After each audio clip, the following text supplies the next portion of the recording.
Hi, cricket lovers. Welcome to DCL Talk Show on DCL Radio. I'm still waiting for KK to join our show, so that is the reason we were a bit late today, maybe a couple of minutes. But I have two wonderful guys with me who are ready to walk us through all the games last week and give a nice prediction. One is our regular our regular analyst, Imthi. Welcome to the show, Imthi. Thanks, Jagan, and welcome to all the listeners. And the other guy is very special guy and upcoming star in this league. And last year, he was Rookie of the Year, always smiling with great energy.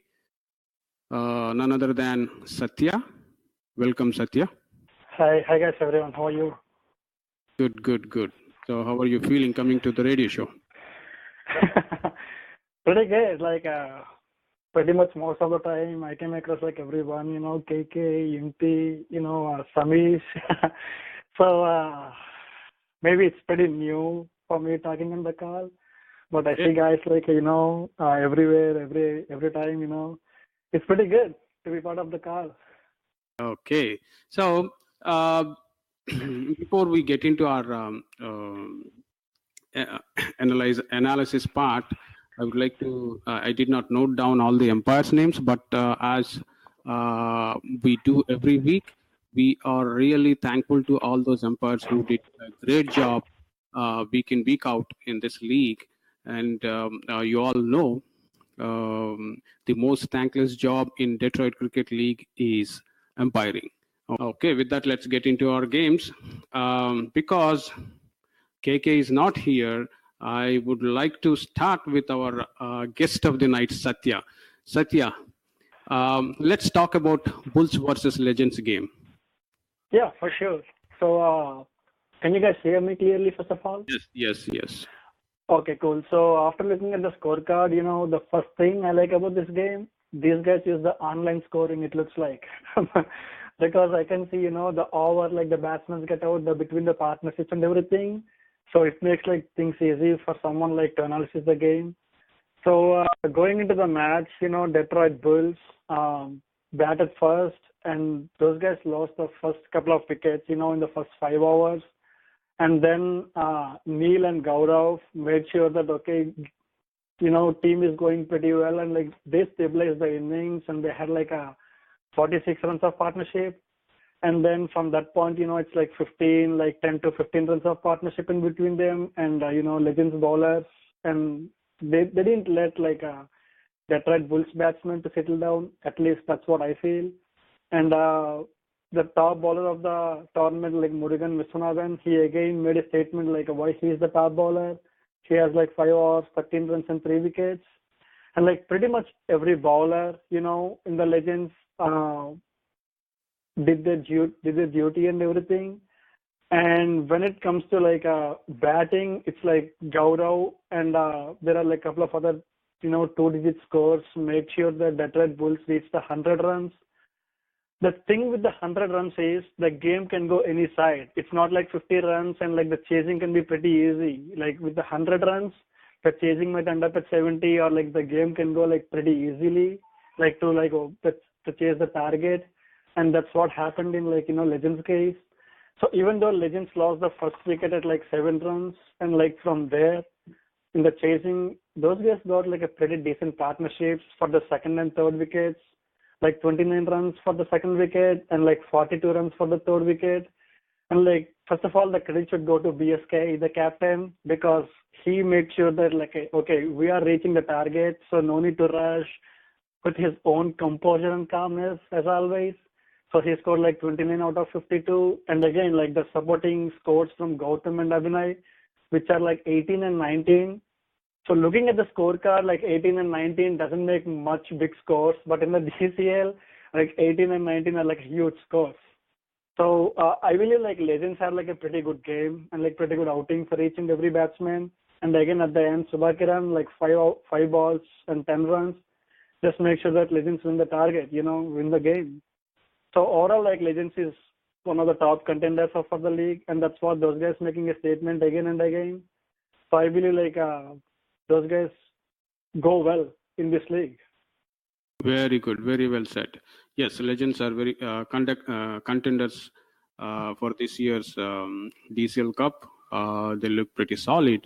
Now that our missing guy for the last couple of weeks, Vamsi KK, is here. Welcome to the show, Vamsi.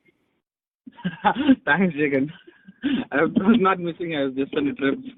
Anyway, thanks for that. Yeah, see, I think right? I can understand your problems because you're married, so it's obvious that you lost your control, and now the remote is with your wife. Okay, and with that, let's start with the game. Dynamites versus Indus Bowls. KK. Yeah. Before I start, I want to welcome Sathya. Sathya, welcome to the show, and it's good to have you here. I heard the first game. Your analysis is pretty good. Thanks, KK. Thank you so much. Going into the game, Dynamites versus Indus Bowls. This is a must-win game for Dynamites, and also Indus Bowls have won a few games this season, and they're trying to get themselves into the league. But this game, Dynamites proved too much for Indus Bowls. If you see, Dynamites bowled well. They bowled well in partnerships actually. If you see Arun, Pradeep, Venkat and Kushan, they all got the wickets, especially Venkat and Kushan being the fourth and fifth bowlers. They took 3 and 4 wickets. Did not give away too many runs. In 10 overs, they gave away about 27 runs, picked up the 7 wickets. I think that broke the back of Indus Bowls. And they were very miserly with the extras as well. Only 9 extras in the total 23 overs that they bowled, and that broke the back of Indus Bowls. And when it came to Dynamites batting, they finished it without. Actually, there were a few quick wickets. They lost both the openers in the first 2 overs, but then Satish Shankara played very patient innings. He did not let the 3rd wicket slide. And then Arun played a fantastic innings. He scored 33 with 4 boundaries, 3 4s and 1 6. And then Venkat Govindarajan. He's a dependable batsman for Dynamites, and this year he's coming good. So that's a good sign. And Sai Jitendra, for the last, I think, 4 or 5 games has been consistent. He has been scoring very quickly for the team as well. So it's a good sign for Dynamites. And if they look at the table now, Dynamites is in the top 3 or top 4 in the pool. And also they have few games, which are, I think most of the games with the tough teams are done. So, that's a good sign for Dynamites as well. Okay, very well said. Dynamites are definitely doing much better than last couple of years. Last couple of years, what I saw with Dynamites is their batting is really good, but their bowling let them down. But this year, I think they are doing decent in both departments. With that, let's get into our next game, Mustangs versus Safari, Imthi. So before this week, this game was like supposedly an interesting matchup because it was 2 new teams, and we wanted to see which team would come up victorious. Obviously, Mustangs proved their worth in this game, and I think they eventually had an easy win. Although the scorecard suggests it was a very close game, but if we look deeper into the game, I think Mustangs won the toss and elected to bat first. They lost a few wickets quickly in the beginning, but then I think the biggest partnership came for the 4th wicket, 51 runs between Kuldeep and Arjun Devneni. Kuldeep Singh being the highest scorer of the game, 29 runs from 23 balls. That is a very good strike rate considering the overall score. Also helped by the extras bowled by Safaris, 28 extras in the game, the second highest scorer. And then useful contributions from Arjun and Sukarna, 13 and 12 runs each. I think overall they had a pretty good middle order batting, and that helped them get to that 98 in 22 overs. Hopefully, if they had played the entire 25 overs, they could have crossed that 100 run mark and had a psychological advantage. If you look at the bowling figures, pick of the bowlers, Subhash Mamidi for Safaris, 4 wickets for 25 runs, and then 3 wickets for Harish.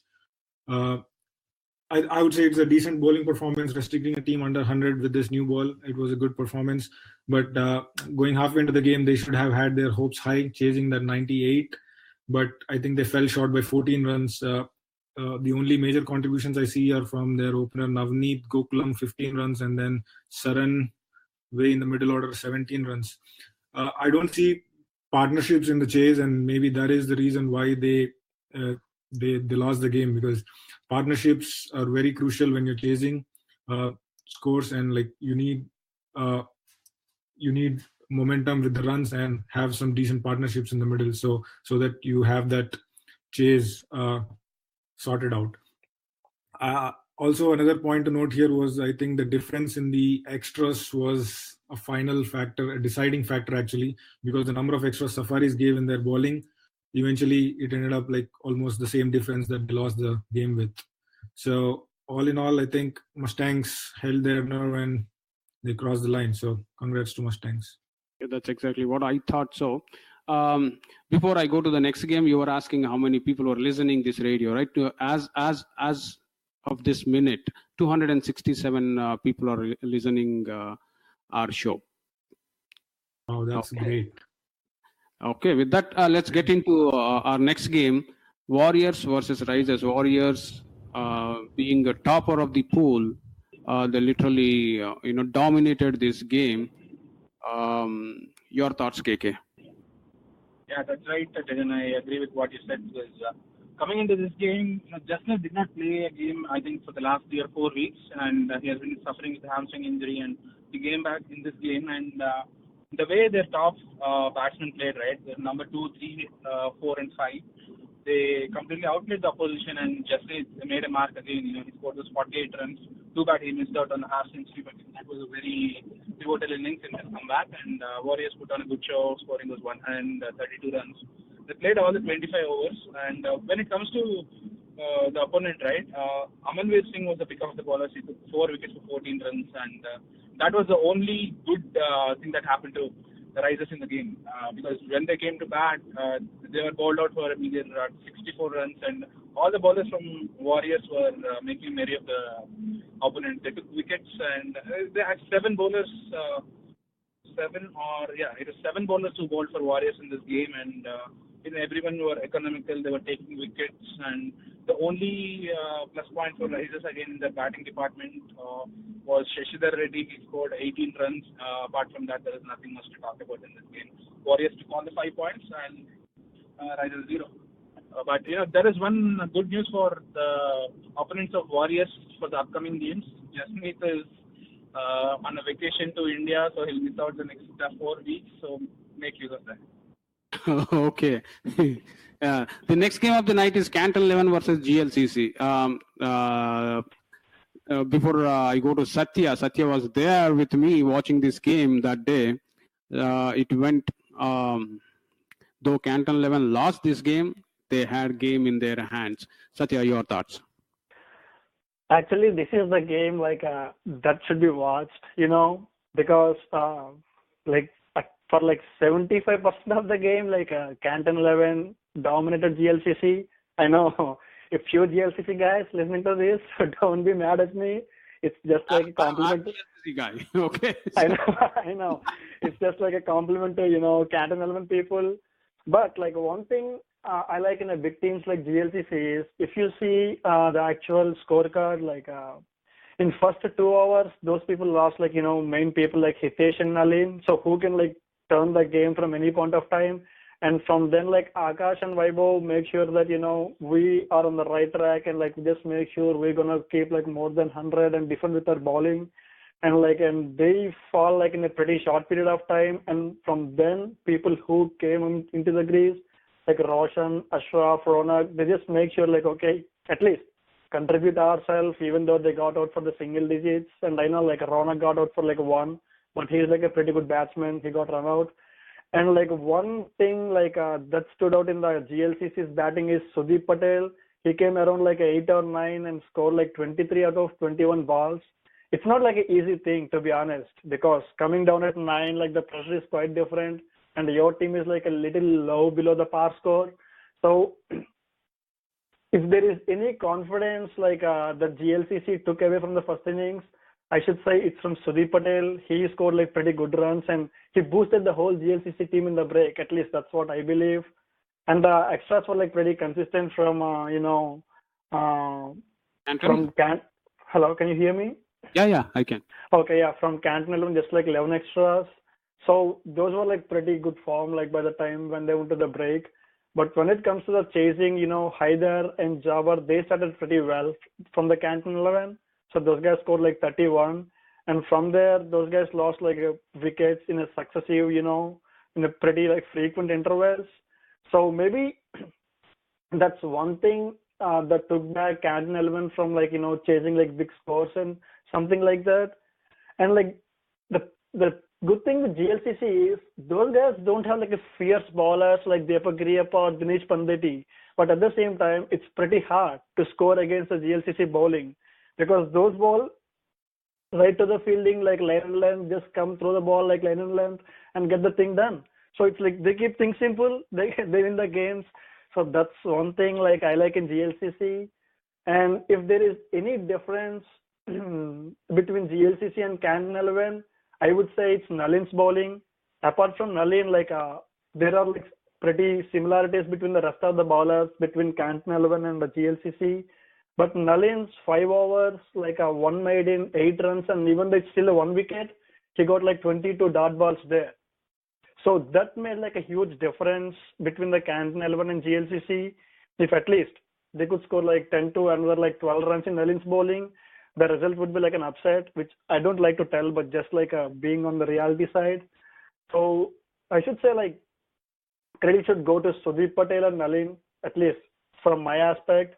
So GLCC always keep rocking, hard like Canton 11. I'm pretty sure you guys gonna come back hard, like win the next game. Good luck. Okay, the next one of the night is Avengers versus Brownstown.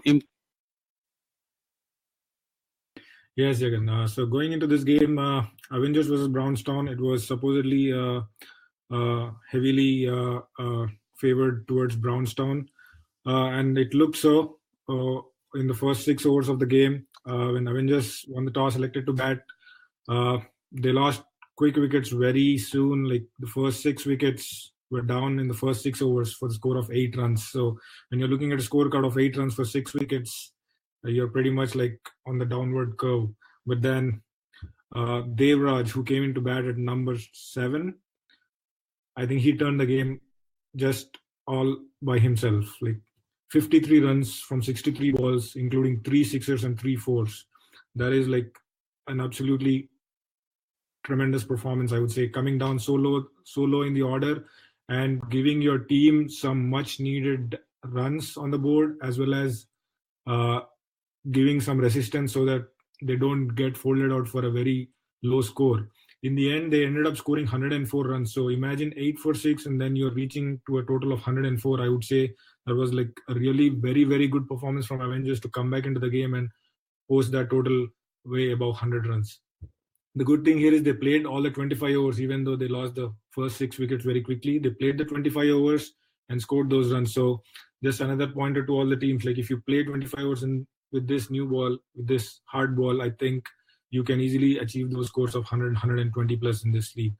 So like I said, like the standout performance is Devraj with 53 runs, and then he had a good supporting role from Sachin, 14 runs. And I think that was the partnership that kind of gave them some cheering in the dugout. If you look at the bowling for Brownstown, decent performances, and then standout bowler was Abdul Wahab, 3 wickets for 4 runs, and then Saad Salman, 2 wickets for 16 runs, and then those were the notable bowling figures from Brownstown. So going halfway into the game, I think Brownstown would have had very much confidence going into the chase because they are scoring like 100 runs, and against the bowling lineup of Avengers, which hasn't done really much in the league so far. They also lost quick wickets in the beginning, like the first couple of wickets. They lost 3 wickets in the first 5 overs for 19 runs. But then again, after that, like it was Kamran Ali and Rehan who got together and had that partnership going. Kamran Ali just missing his half century by just 1 run. Tough luck, but I think he was well set and he deserved a 50 there. Eventually, he was not out, but maybe they chased down the score and he fell short by 1 run for that half century. But again, all in all, I think this game was all about 2 people, Devraj from Avengers and Kamran Ali from Brownstown. Another thing to note is like Brownstown, they had only 6 games so far, and I think this is a good time to get this win so that the next games they'll have this momentum going forward. And I think they need a few wins under the belt to come into the top 5 in the pool. So good luck to Brownstown and hard luck Avengers.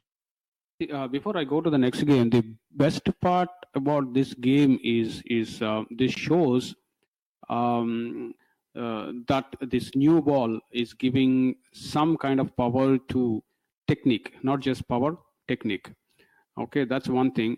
The other thing is, even if you lose quick wickets, you can always come back with the bat because of this new ball. Okay, and with the previous one, you need a technique plus power. This one, if you have technique, you can get those runs in long innings. At least that's what I felt. What do you guys feel? I completely agree to that, Jagan. With this new ball, it's always doing wonders for batsmen who are technically sound. And the biggest factor I would say is like if you are playing all the 25 overs, there is no way that you can score less than 100 runs. Like even like a decent batting side can easily score 100 runs if you play all the 25 overs. That is what I feel. KK, your thoughts on this? I completely agree, Jagan, because this ball travels, and in the past, technically sound batsmen who are just trying to time the ball was not traveling much farther than the fielder. So there were very, very few instances when a well-timed ball just goes to a boundary. I'm not talking about power. I'm only talking about technique. So but with this season, with the hard ball, I think that possibility of scoring the boundaries on a good shot is now pretty much there, and batsmen are actually enjoying playing on the offside or playing with their technique and scoring the runs. It gives a boost to the batsmen, and of course, bowlers have to come up with the new plans to get these batsmen out. So that's a challenge for the bowlers, but for a long time, for almost like 25 years, it was a bowler's game for DCL. But the change is always good. They have to accept the change. Okay, now I can ask Sathya. The difference between last year and this year. Sathya, what do you say? So I would say this ball changed the whole perspective how team looks to defend the totals, or chase the totals.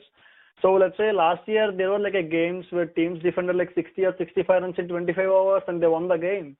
But in even this year, it's still 110 or 115. If your bowling is not up to the point and if your fielding is not up to the point, just forget about the game. Because it's not just the ball traveling, the batsmen are having a lot of freedom with this ball. They're just confident, okay, if I hit this ball, it's gonna clear the boundary. But with the last year, it's not the same. Batsman was so doubtful, even if it hit it, it might end up at 45 or a little close to the boundary. So this ball is making wonders. That's the one main reason we see increase in the sixes and everything. So it's pretty good for the league. Okay, very well said. The next game of the night is Raptors versus MCC Miles. KK, Raptors, they lived up to their billing, their expectations. What do you say? What about MCC Miles? They did not fill in the scorecard. I can't pretty much predict this game, or can't analyze the game enough. But looking at Raptors' performance, this was expected. Raptors, their batsmen are in prime form, and if you see this game as well, right, the top 5 batsmen scored consistently. Vikas, I think he's finally playing the league. So Vikas and Maulik gave a good start, and Rahul and Parthiv just capitalized on that. And all the batsmen scored boundaries, and the top 5 batsmen amounted for how many? 43, 70, 100 runs out of the 137 were scored by the top 5 batsmen, and the extras helped. So, but their lower order and the tail fumbled, and they were not able to use the momentum that was built by the top batsmen. If not, with the start they provided, I thought 150 was a very good score. But coming to MCC Miles, they were all over the place when it came to their bowling, except for Sahil Seth. Sahil Seth took 5 wickets. Notably, he took those the last 4 wickets in the after 20 overs. So that did not help MCC Miles much. But 5 wickets is always a boost to the bowler. So congrats Sahil. And MCC Miles were all over the place except for Sahil. Their bowlers were being hit. They tried 8 different bowlers. not sure. Their opening bowlers did not bowl the complete quota. The second bowler did not bowl the complete quota. So that's why I said they are all over the place in this game. And when it came to MCC match batting, there is nothing to talk about here. There is no scorecard. So I'll skip that part. But Raptors bowling again, all the bowlers, they bowled 6 bowlers and all the 6 bowlers took wickets. Especially Navpreet Singh, he took 4 wickets for 20 runs. Navpreet also plays the league. He does not play all the games. He comes in once in a while and plays. And in this game, he made his mark. He took 4 wickets. 5 points to Raptors, 0 to MCC Miles, and that leaves the pool pretty wide open. I say, actually, I was talking to one of the guys. Just want to, I don't want to say the name. Okay, it's very difficult to face one checker. Raptors have three checkers, is what he said. So I felt it's a bit funny, but there's the comment from outsider, not from MCC Miles though. Okay, with that, I'll go to our next game, which is KRCC versus Kites. Sathya. Okay, so before starting the actual thing, so I would say like KRCC, I guess KK or Jasneet said this. KRCC is the one team that can turn the tables upside down in the Pool B, because those guys got like next 5 games which they can win the majority of the games and they can turn the tables upside down. So one team to watch out.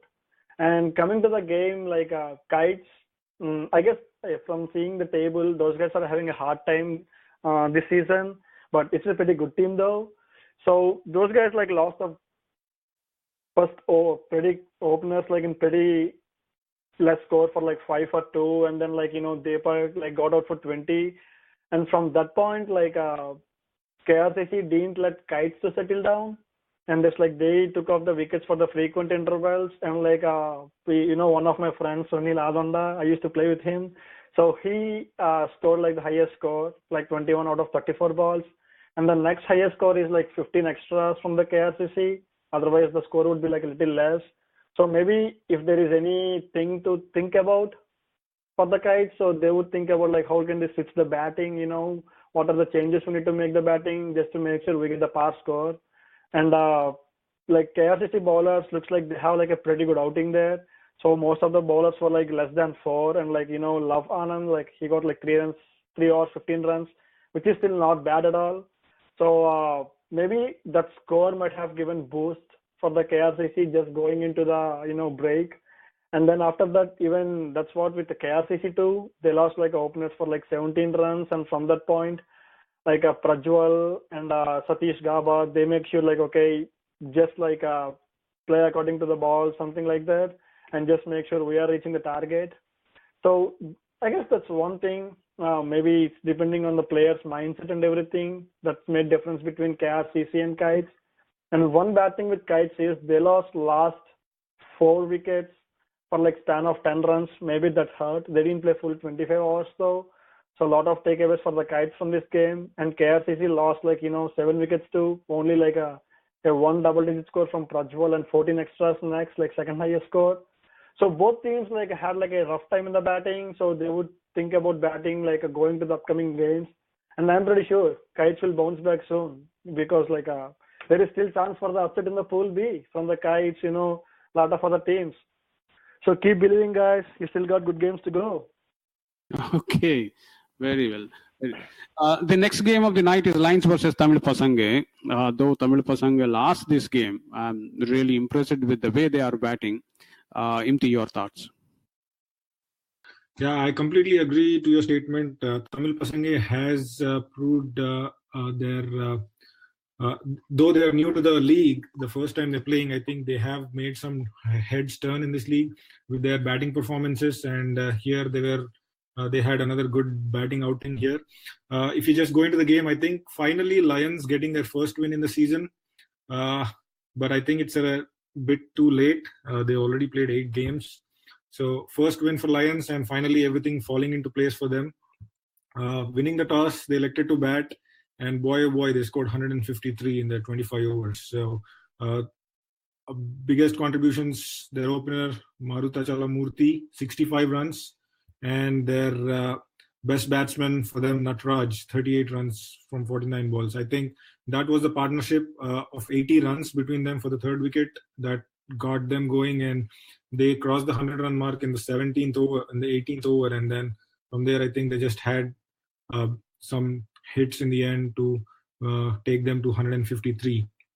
Good notable performances from other batsmen was Venkatesh with 19 runs, and then the next highest contribution is from the extras from Tamil Pasange, 24 extras. I think Tamil Pasange has had their say in their batting, but I think they lack in their bowling department, and that's what cost them this game, I would believe.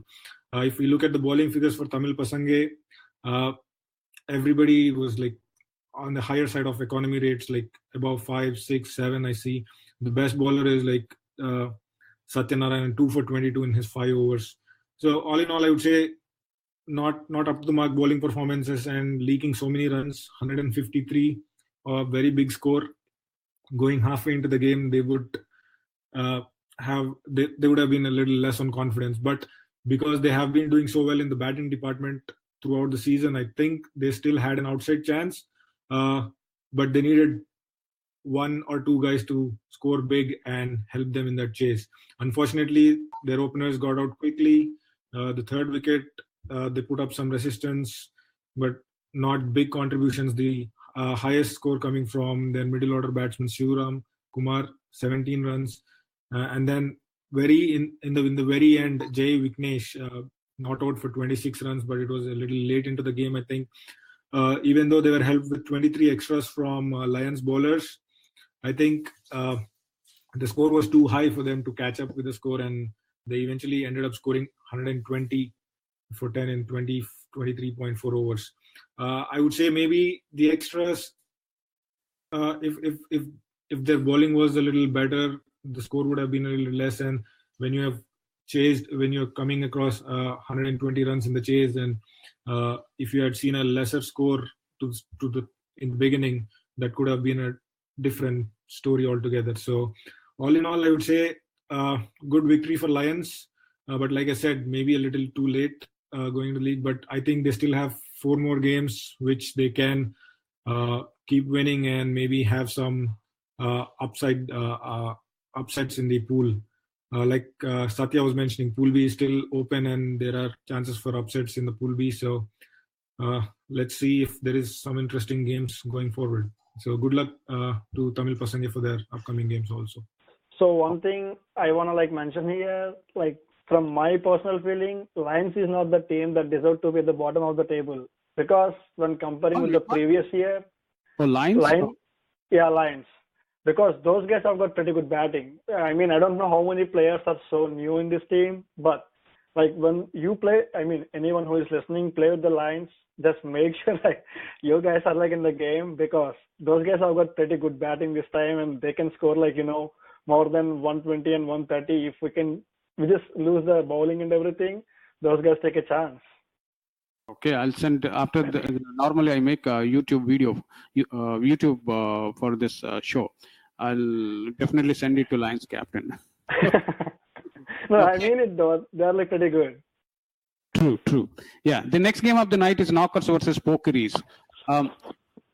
Is this a shocker or not? KK, your thoughts? No, I think more than a shocker, I would say this is a statement which Pokeries wants to send to the league, especially after they lost few of their key players, including Sean and Ravi Teja, due to internal conflicts. That is what we heard. Back then, and a lot of folks, including me, ruled them out, saying that, with them losing their key players, it's very difficult to come back into the league. But, they made a statement here. They defeated Knockers. Knockers were unbeaten in the last year's league stage, mind you, until they came across a tough opponent. But, in this game, Pokeries outplayed Knockers, and I would not say outplayed. They were in the game for most of the time, Knockers, but in the end, Pokeries gave a final blow to Knockers. So, going into the game, their batsmen played consistently. Pokeries played consistently. Good thing they learned from previous debacles against the top teams is that they needed Prasanna to play down the order so that it gives confidence to the rest of the batsmen who are playing up the order that Prasanna is still there he's going to come after us and he's going to perform for the team. That showed here.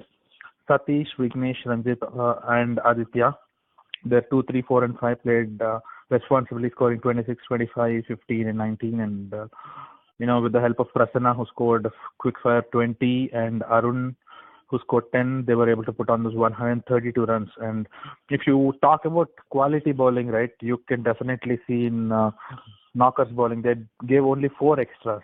And you 4 extras in 25 overs. That's a very, very good performance as far as stopping the extras is concerned. But it's not too bad they gave away too many runs with the bat for Pokeris. So Pokeris scored 132, and with 133 the target, Knockers would have expected much more from their top order. When I say top order, it's the top 5 batsmen. So Ganesh, Vijay, and Rao Ganta scoring only 7 runs between them hurt the team, and after that it was left to Prabhu, Arun, Praveen Bangera to take the game into their hands. But if you look at the scorecard, at one point they were pretty much in the game. They were about 111 for 6, but their last 4 wickets were 6 runs, and they even had about 9 more balls to play. But things happen in cricket. I am sure Knockers will just rule this out as a one-off instance, and they'll move on to the next games. So congrats Pokeris and hard luck Knockers. Okay, though Vignesh was a man of the match for this match. In my opinion, my man of the match for this one is my man Satish Mani. Okay, he's going to change Pokeris' outlook this year, is what I believe. Okay, and before I go to our next game, there was a nice statement from Dynamite's captain Vijay. Okay, Lions have to change their team name, and no team with the name Lions ever won anything. For example, he's citing Detroit Lions. Okay, with that, we'll go to our next game, FHCC versus Panthers. Sathya. So can I just speak about this game for the rest of the show? I'm just kidding. Okay. I know. I'm just kidding. So yeah, before going into this game, I would like to bring something to your concern. Like we need to make some changes to the Bamer rules, because there was a bowler. One just for your info. So we did that. Yeah, we did that. Okay, we were like so scared when like the Bamer ball hit the Rohit's head. He was down for like 10 minutes. We were so scared during that. So we are glad. So something has been brought to your notice. So about this game, like Panthers batting, I would say the first half, it's again like a Rohit show, because the first wicket fell out for like 34, and in that he scored like 32 runs. And from there again 70, he scored like rest of the 29 runs. So he's like in the form of the life right now. We are just enjoying watching him. And again, like Nikhil Mulay, I would say this guy is like a most underrated player in the Panthers team. I know, even I'm from Panthers, just speaking like a neutral guy. So he's like pretty consistent, and like he gives like a lot to the team. And again, like Panthers, like as they have like some inconsistency in like 3, 4, and 5 wickets. So Bharat, Rahul Reddy, and Deepak, like they got out like pretty quickly in like 12 or 15 runs.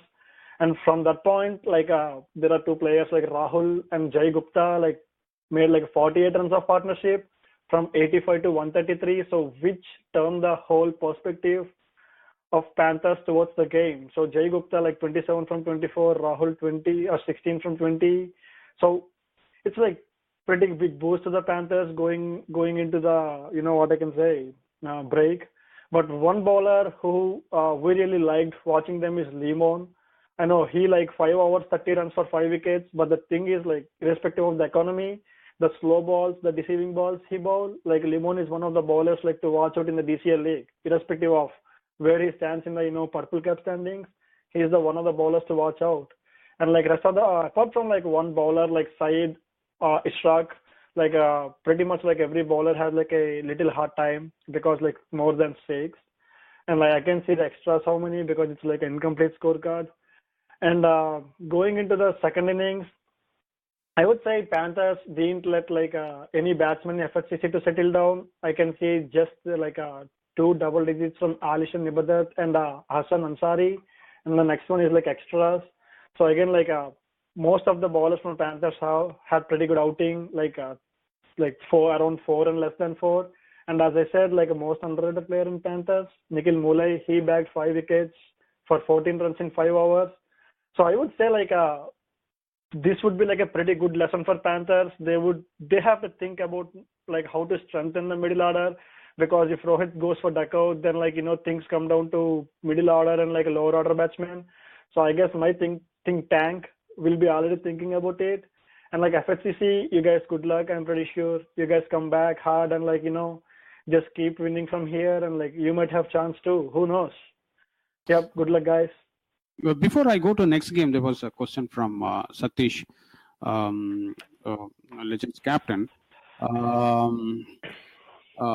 were 2 questions. Okay, the second one, I know why Sathya didn't play. Sathya is suffering from flu. Am I right? Flu. Yep. I was having like a 102 fever like before that day. So Deepak didn't want me to take a risk. I was like, that's okay. I can just chill out. So that is the reason he didn't play. And the most important question was, was that intentional beamer to make Rohit out or hurt? Okay. No. I mean, I would say it's not intentional. Come to you, Sathya. I just would like to answer this question. There's nothing called intentional or unintentional beamer in cricket. See, if umpire, so in most cases it is a leg umpire who observes the intention of bowler. If the intention of the bowler is about hitting the batsman, okay, and it's easy to sense for any umpire, and he has the right to take him out right away. There's nothing called warning or anything like that. If the intention is hurting the batsman, okay. And then coming to beamer, if any guy bowls, see what is beamer? The definition of the beamer is as simple as above waist no ball. Any bowler who bowls 2 no balls, above waist no balls, he's out. That's at least my understanding. Okay. Any thoughts on that, Sathya? Yeah, Jagan. Sorry. Yeah. Oh, Sathya, go ahead. I'll ask I can the wait. question. No worries. Go ahead. Okay. Thanks, Sathya. So Jagan, so the question back to you. So I read the rule about the beamer rule for DCL. So they said 2 beamers on the body. So how do you define a beamer? A beamer is any full toss which is above the waist, right? It need not be on the body. It can be away from the body as well. It's still considered a beamer in international cricket, right? Yeah. But what about the DCL rule? Because the DCL rule is causing a lot of confusion, because it says 2 full toss balls above on the body. It says on the body. It may not be on the body. 2 above waist full toss balls are considered 2 beamers. So it's pretty clear, right? So I think you have to make a clarification to the rule. Because, see, a beamer is something, suppose in DCL, a slow bowler, a spinner bowls above the waist. We call that one no ball, but that is not a beamer. Okay. Whereas if a fast bowler coming and doing the same thing, that's called beamer. Okay, what about if the ball is the leg side wide? It missed the batsman body, but it went to a wide. Okay, it's still called no ball because it's above the waist. But do you consider it a beamer or not? The definition of, in general terms, we have taken the confusion between wide and no ball. We are calling anything above waist is no ball. Okay, even though it is not going onto the batsman, just to take out the confusion. Whereas when it comes to beamer, it has to endanger the batsman. Okay, that means it should be directed towards the batsman. Something that is going wide above the waist is not considered as beamer. Okay. Yeah, because that's the DCL rule, right? Specific to DCL. Yeah. So basically, in international, if anything above waist, if it is not endangering the batsman, is declared as wide, not no ball in international cricket. Hope I did not confuse you. No. I think, Jagan, I'll get back to you on this, because my understanding was completely different. Okay. That, any ball above the waist is called a no ball, and any ball above the waist is no ball. It's called a no ball as well as the beamer. Yeah. Yeah. There's a slight difference between beamer and no ball. Okay. That requires the umpires to understand. See, endangering the batsman comes into picture. Okay, when it comes to calling a beamer. Okay, so you have this. You have to consider whether the bowler is fast bowler, or if that ball hits the batsman, whether it can hurt the batsman or not. These are all the parameters, judgmental calls. Okay, so we don't have. Though it may create some confusion with the calls, with the umpires, and there may be some arguments, all this stuff. End of the day, and we want batsmen to be safe. Okay, player safety comes first before the game, and cricket is not our profession; it is just a passion, and it's a recreation for us. So the first priority should be safeguarding our players. Okay. Yeah. Then I would actually give a tip to Sathya. Sathya, please ask Rohit to talk to Omkar of Warriors. He is the first batsman to sport a helmet in DCL. He played against us. Okay. I was saying the same thing to Rohit. Hey, just wear helmet next time. Okay. Our next game of the night is FCC Agni versus Rising Stars. Imthi. Yeah, Jagan.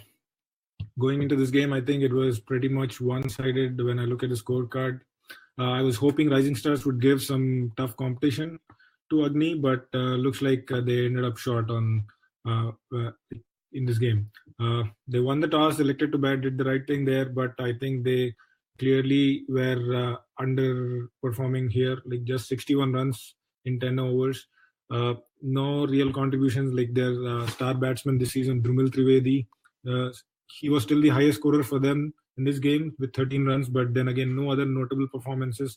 I think Prashant Patel and Chintan Patel, who had their other regular scorers this season, they were not able to perform in this game. And I think it was due to a brilliant bowling performance from Sai of Agni. Pick of the bowlers, picking 5 wickets in his 5 overs quota for 12 runs. And like any bowler who is picking up 5 wickets in his bowling, I think that would just be a statement of how good he was bowling on that day. Just looking at the scorecard, I don't see extras in either of the innings, so I'm not sure if that is really the case, which is very hard to believe. But That's not the case, this is again an incomplete scorecard, even though they entered the score. So I hope the committee is noticing all these imperfections in the scorecards. Going into the chase, it would have been like pretty confident FCC Agni would chase it down. But I think Rising Stars had some few early inroads into the Agni innings. They picked up like 3 quick wickets in the first 4 overs. But then again, after that, they just couldn't get another breakthrough. And I think Naresh and Moon from FCC Agni just made sure that they did not lose more wickets throughout the chase. And they pretty much finished the game. In the end, I think Moon got out, but still they were able to chase it down in 13.5 overs for the loss of 4 wickets. All in all, I would say it was more of a one-sided game in favor of Agni, and I think Agni is back on track and going strong and would definitely make into the top 2 or 3 in their pool. Congrats to Agni. Okay, the next game is TCA Knights versus Indus Thunders, another pool toppers. KK. Yeah, Jagan. So coming to this game, the defending champions are playing a team which has struggled throughout the CS tournament, TCA Knights. And TCA Knights batted first, and they did pretty good to get to 85, despite Chetan's 6-wicket haul. Chetan took 6 for 16 in 4 overs, and that was the most dominant performance in the bowling last week.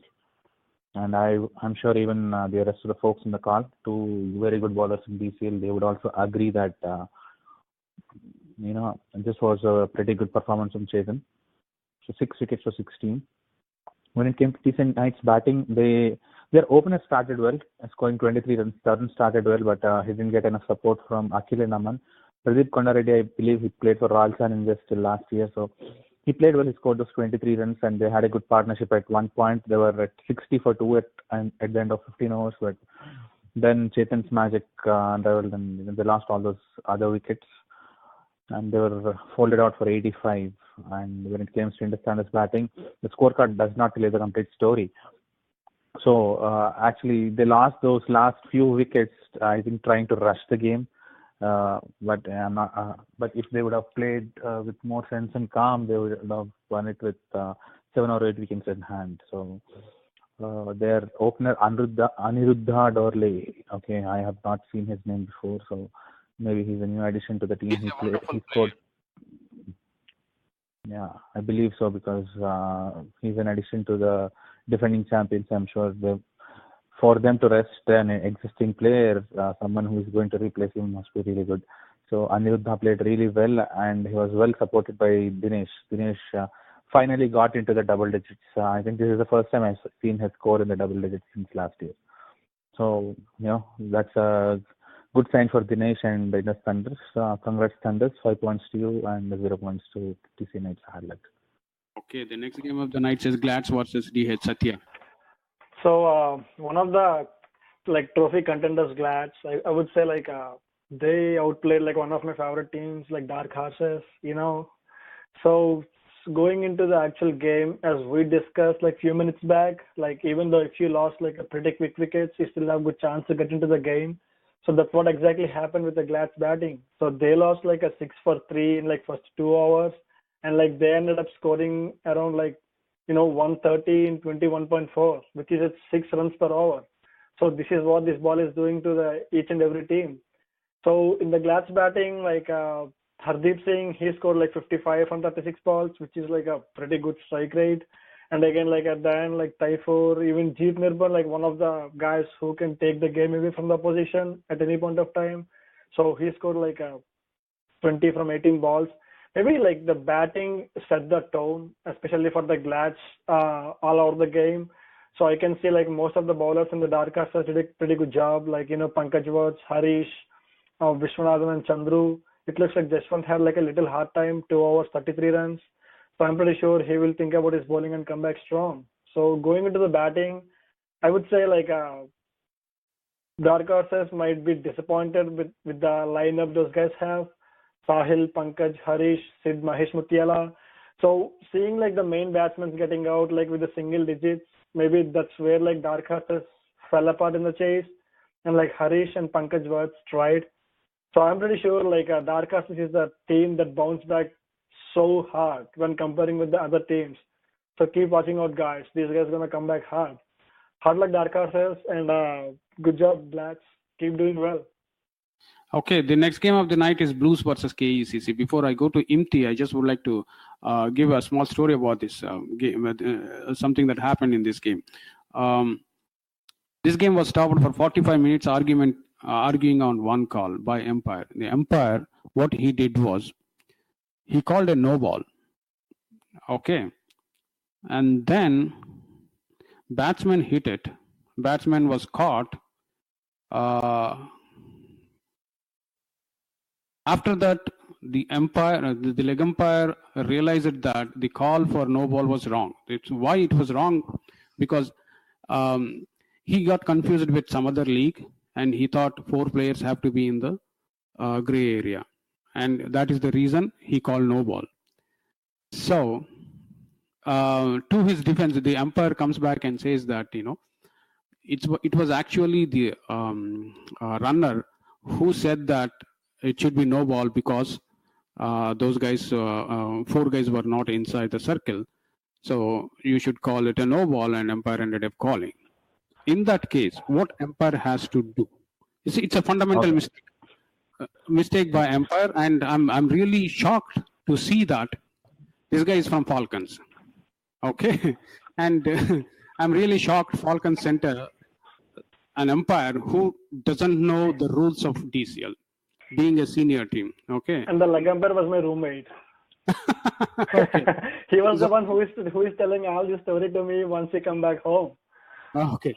So now, Imthi, your thoughts? Just about the umpiring situation, I think the umpire, in the umpire's defense, I would say maybe it was an honest mistake because the batsman was also referring to the same rule, I think, from the other league. And it could have been a genuine situation, but again, when things happen, both teams are trying to justify or reason out why they want the decision in their favor. But I think they should have just let the umpire take the final call on that if it was to be a fairly made decision. But again, in the end, I'm not sure what was the final outcome of that specific decision. But basically, what happened is they wanted to reverse the decision. Okay, because it was not a no ball, they want to reverse the decision. But for for advantage, you call whatever it is, batsman, he said he called no ball, so I hit that ball. Okay, so that cannot be a. What was the final decision that was made? Like the final decision was they allowed him to play because they followed DCL rules. Okay, there was a 45 minutes discussion, and they called committee, and committee tried to explain that these are the rules. Okay, and so they did reverse the decision of that no ball, and then the batsman continued playing. See, opposite captain, he just said one thing, how in the world committee can involve in the middle of the game, and we had to respect that statement because committee has no role in such situations. Okay, whatever umpire the final this topic earlier too, Jagan, if you remember, because once you're in the middle of the game, I think umpire should have the ultimate control of the game. Yeah. And I don't see a reason why teams have to call the committee in between the game to clarify the rules, because there is a rule book out there. Now on emails with rules added, so you can always refer to those. You don't have to keep calling the committee members for each and every rule. That is my point of view completely on this. I agreed, and we also realized the same thing. And now onwards, we are not going to take any calls from on the game days. Okay, no matter what happens, especially if it is any issue with the game. Yeah, but I think the good thing was, I think in the end, I think the opponent captain did the right thing by allowing the batsman to play, because it was a genuine mistake from the umpire's perspective, and I think we should give that fair play thing to the opponent captain for allowing the batsman to continue. And eventually, the same batsman got out very next ball. As soon as that's what I heard too. So, all in all, it went well. Okay, now let's get into this game quickly. Okay, we so Jagan, I think, Jagan. Last prediction. Oh, sorry. Go ahead.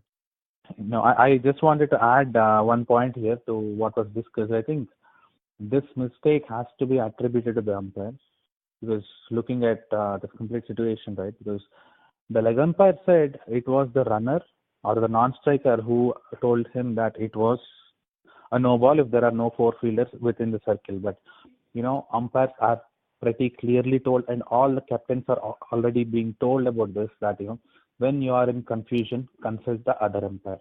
You cannot take a batsman word or a fielding team captain's words or the fielder's words for granted and make calls based on that. You have the rule book out there on the DCL website. Go through the rules the previous day or during the week, get into the game, take the decisions based on the rule book, not based on what other folks say.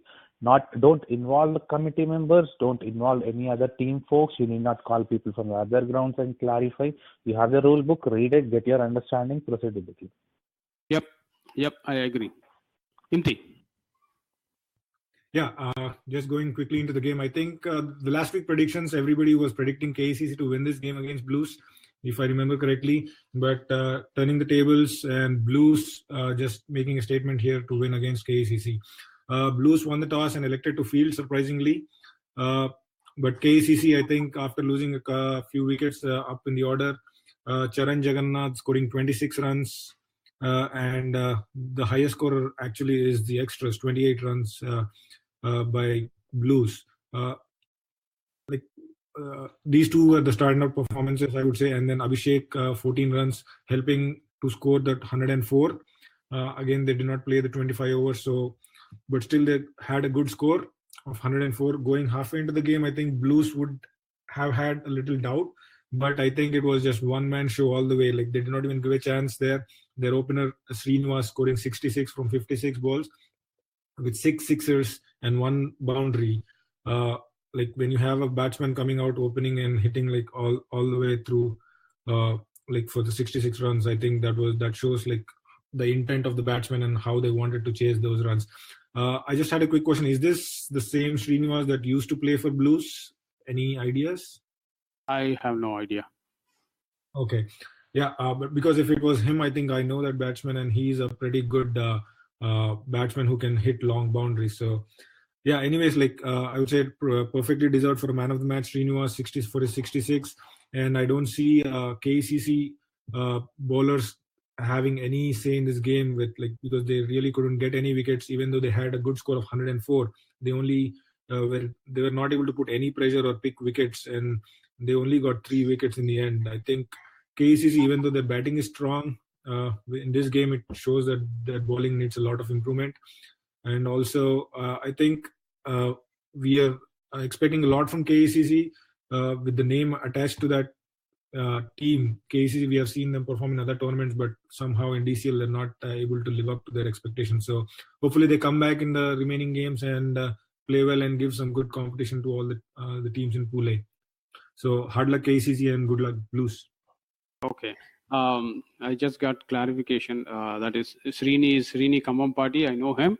He is the one who he's the same guy you are referring to, Imthi. Yes, Okay. yes. It was He's from same town. So, and in the office also we sit together. Season, so I kind of know that guy. Okay. we both sit very close to each other in the office. In fact, sometimes we go out for walk too. So with that, let's get into quickly get into predictions. The first game of the night is FHCC versus Canton 11. I'm sure there will be some brotherhood love. If anybody wants to go and watch, it will be very fun. FHCC versus Canton 11. Your thoughts? Your pick. I will go with Canton 11. Okay. KK. Canton 11. Sathya. Yep, Canton 11. Okay. SSK versus KRCC. I think it is KRCC 3-0. Any objections?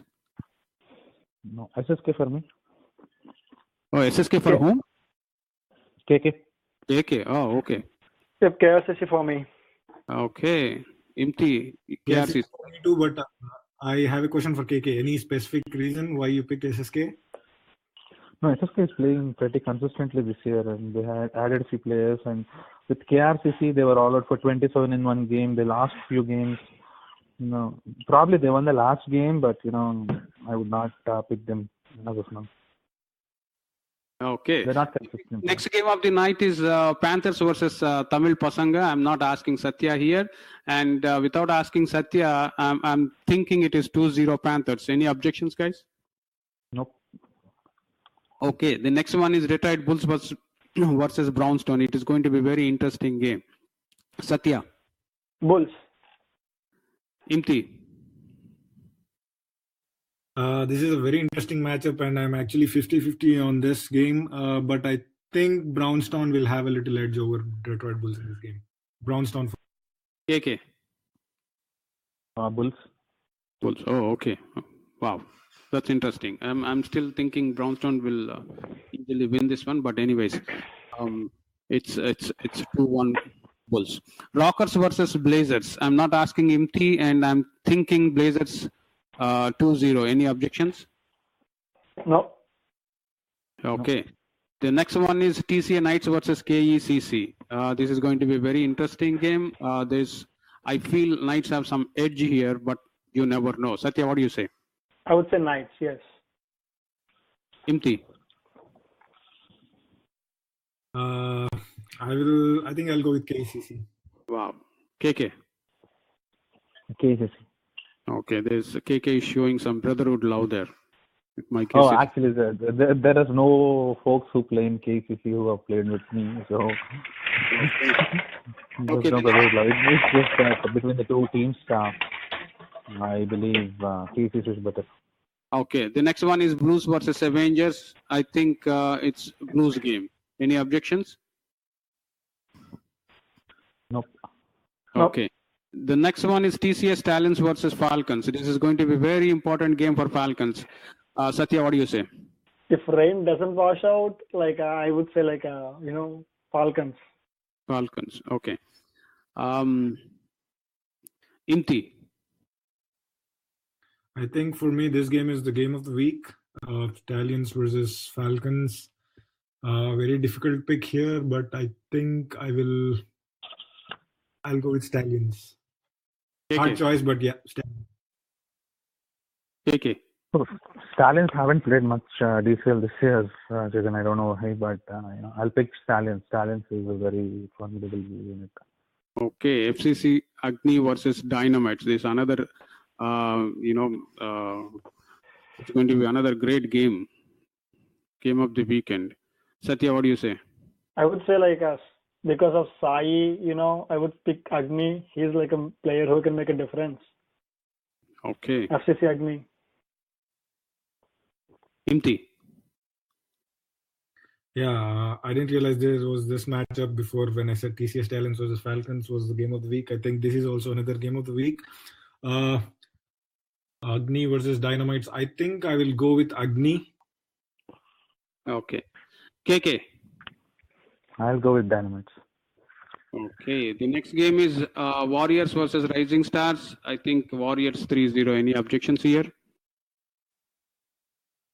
I guess no. Okay. Troy Hawks versus FCC. I'm not asking KK here, but I'm guessing 2-0 FCC. Any objections? No. Okay. No The next objections, one but is I would also want to say that hopefully KK scores a 50 in this game. okay. Let's see. We will talk about that one next week. Yeah. The reason Imthi brought that up because I was dismissed for a 0 in the practice game against Blazers. I was practicing with them this week. Okay. The next one is Knockers versus GLCC. This is another good game. Sathya. I know you don't like it, Jagan, but I will go with Knockers. See, there's nothing called like it, don't I like know. it. I'm just kidding, though. Imthi.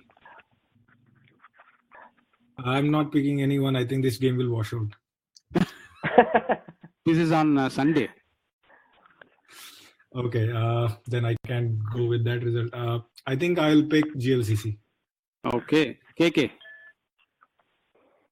Tough pick, but after seeing the way GLCC struggled in the previous game, I had to go pick Knockers.